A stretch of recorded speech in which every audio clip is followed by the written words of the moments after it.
if the distance of any point x comma y from origin is defined as d x comma y equal to mod x plus mod y, then the locus of d x comma y equal to 1 is a, ये option दे रखा। Given में क्या दे रखा, d x comma y equal to 1, d x comma y equal to mod x plus mod y. देखो L H S equal है तो आर एच एस इक्वल होगा, हाँ होगा। तो मैं डी एक्स कोमा वाई की जगह 1 लिख देता हूँ। तो 1 इक्वल टू क्या है, mod x plus mod y. जब मैं मोड खोलूंगा तो क्या होगा, प्लस माइनस के साथ आएगा। तो मैं एक बार प्लस लेता हूँ तो क्या होगा, x plus y equal to this. X को माइनस लेता हूँ, वाई को प्लस लेता हूँ, तो minus x plus y equal to this. X को माइनस लेता हूँ, वाई को माइनस लेता हूँ, तो minus x minus y equal to this. X को प्लस लेता हूँ, वाई को माइनस लेता हूँ, तो x minus y equal to this. अच्छा ये बन गया। तो ये एक्स प्लस वाई कौन से क्वाड्रेंट में आता है, फर्स्ट क्वाड्रेंट में। चलो माइनस एक्स प्लस वाई कौन से क्वाड्रेंट में आता है, सेकेंड क्वाड्रेंट में। माइनस एक्स माइनस वाई कौन से क्वाड्रेंट में, थर्ड क्वाड्रेंट में। एक्स माइनस वाई कौन से क्वाड्रेंट में, फोर्थ क्वाड्रेंट में। ये क्वाड्रेंट सिस्टम हमें याद होना चाहिए। ये एक्स एक्सिस है, ये वाई एक्सिस है। फर्स्ट क्वाड्रेंट में क्या होता है, पॉजिटिव पॉजिटिव। सेकंड क्वाड्रेंट में निगेटिव पॉजिटिव। थर्ड क्वाड्रेंट में निगेटिव निगेटिव। फोर्थ क्वाड्रेंट में पॉजिटिव निगेटिव। ये सब मैं 9th क्लास में पढ़ा हूँ। तो इससे तो पता चल गया quadrant first second third fourth quadrant. तो मैं क्या करता हूँ, फोटो बनाता हूँ। तो x plus y equal to 1 ये मेरा फर्स्ट क्वाड्रेंट में, minus x plus y equal to 1 ये मेरा सेकेंड क्वाड्रेंट में है, ये मेरा थर्ड में है, ये मेरा फोर्थ में है। तो ठीक है, तो देखो ये y एक्सिस ये x axis. x plus y equal to 1 first quadrant, minus x plus y equal to 1 बोले तो सेकेंड क्वाड्रेंट।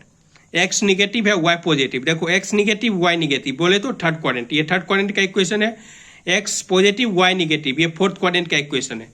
अच्छा ये तो पता चल गया, x एक्सिस पर y 0 होता है, y एक्सिस पर x 0 होता है। नहीं तो ये दोनों को सॉल्व करो तो ए निकल जाएगा, ए पॉइंट। इसको सॉल्व करो तो बी पॉइंट निकल जाएगा। नहीं तो डायरेक्ट करो, एक्स एक्सिस पर वाई 0 होता है तो वाई को यहाँ पर 0 कर दो तो एक्स मेरा क्या आ जाएगा, 1। ए मेरा क्या होगा, 1,0। सिमिलरली सी कितना हो जाएगा, देखो ये 1,0। इधर क्या होगा, -1,0। ऐसे ही करो, वाई एक्सिस पर एक्स 0 पुट करोगे तो क्या हो जाएगा, 0,1। 0 पुट करोगे तो वाई 1 आ जाएगा। यहाँ 0 पुट करोगे तो कितना, y -1 रहता है, 0,-1। एक्स एक्सिस पर y 0, तो यहाँ y 0 पुट करोगे तो वो x इक्वल टू -1, तो -1,0 सी। ये बात हमें ध्यान होना चाहिए, x एक्सिस पर y 0, y एक्सिस पर x 0। नहीं तो इसको सॉल्व करो, इसका इंटरसेक्शन पॉइंट a देगा। ये BC इक्वेशन AB इक्वेशन का इंटरसेक्शन पॉइंट B दे देगा। अच्छा ये बात तो समझ में आ गया, हमें A point, B point, C point, D point पता चल गया। अब मैं क्या करता हूँ, AB डिस्टेंस निकाल लेता हूँ, BC निकाल लेता हूँ, CD निकाल लेता हूँ, DA निकाल लेता हूँ। क्यों, इससे पता चल जाएगा ये है क्या, स्क्वायर है या क्या है। ठीक है, तो AB डिस्टेंस कैसे निकालूंगा, 2 पॉइंट पता है तो डिस्टेंस फार्मूला आता है हमें, हाँ आता है। A पॉइंट पता है, B पॉइंट पता है, तो डिस्टेंस फार्मूला लगा देता हूँ। AB क्या हो जाएगा मेरा, तो 0-1 मतलब x2 - x1 का स्क्वायर प्लस 1 - 0 y2 - y1 का स्क्वायर। तो क्या हो जाएगा, -1 का स्क्वायर 1, 1 का स्क्वायर 1, तो 1 + 1 √2। सिमिलरली BC लिख लेता हूँ तो BC √2, similarly CD √2, similarly DA √2। अच्छा मतलब AB = BC = CD = DA = √2 आया। अच्छा ये साइड चारों साइड क्या है, इक्वल है, चारों साइड इक्वल है। इसका मतलब क्या हो गया, और एंगल भी पता कर लो। एंगल कैसे पता करें, तो स्लोप से, स्लोप बोले तो ये जनरल फॉर्म क्या है, x + y = 1। जनरल फॉर्म इस फॉर्मेट में जब रहता तो मैं स्लोप इक्वल टू क्या लिखता हूँ, minus coefficient of x upon coefficient of y। ये फार्मूला हमें याद होना चाहिए। तो स्लोप क्या होगा, minus coefficient of x upon coefficient of y। x का कोएफिशिएंट कितना है, 1 है। अच्छा y का कोएफिशिएंट क्या है, 1 है। माइनस बोले तो माइनस, मतलब इसका स्लोप कितना है, -1। चलो AB का स्लोप -1। सिमिलरली ये BC का स्लोप निकालो तो माइनस कोएफिशिएंट ऑफ x का coefficient -1 upon coefficient of y, और y कितना 1, तो माइनस माइनस प्लस तो 1। तो BC क्या है 1, AB कितना है -1। अच्छा M1 M2 = -1 जब रहता है तो मैं क्या बोलता हूँ, 2 lines are perpendicular then M1 M2 = -1।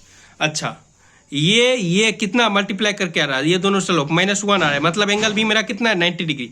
चारों साइड इक्वल, एंगल 90 डिग्री, चारों देखो सिमिलरली ये करोगे तो 90 डिग्री आएगा, ये करोगे तो 90 डिग्री, इसका स्लोप निकाल के करोगे तो -1 आएगा प्रोडक्ट, ये स्लोप निकालोगे तो प्रोडक्ट -1 आएगा, तो क्या होता है 90 डिग्री।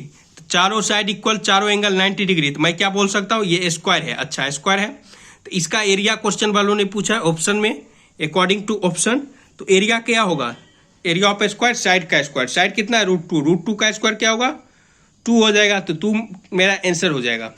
अच्छा मान लो AD का निकालना है स्लोप, तो निकाल लो, minus coefficient of x, minus तो पहले दे दो अपॉन कोएफिशिएंट ऑफ y कितना माइनस प्लस, इसका स्लोप कितना गया 1, सिमिलरली इसका निकाल लो, माइनस दे दो, माइनस कोएफिशिएंट ऑफ x का कोएफिशिएंट -1, y का कोएफिशिएंट कितना है -1, तो माइनस तो ये छमा तो ये -1 आ गया, ये +1, तो देखो m1 m2 -1 इंटू 1 कितना होगा -1, तो m1 m2 -1, तो मतलब परपेंडिकुलर होता है, ये 90 डिग्री, ये 90 डिग्री, ये सिमिलरली ये स्लोप निकाला -1, ये +1, +1 इंटू -1 हो जाएगा, तो m1 m2 क्या आ गया -1, मतलब ये 90 डिग्री। सिमिलरली देखो ये 1 ये -1, m1 m2 -1, मतलब ये क्या आ गया 90 डिग्री, चारों साइड इक्वल, चारों एंगल 90 डिग्री, मतलब ये स्क्वायर है। स्क्वायर है, एरिया ऑफ स्क्वायर क्या होता है साइड का स्क्वायर, मतलब √2 का स्क्वायर, √2 का स्क्वायर बोले तो 2 मेरा क्या हो गया उत्तर।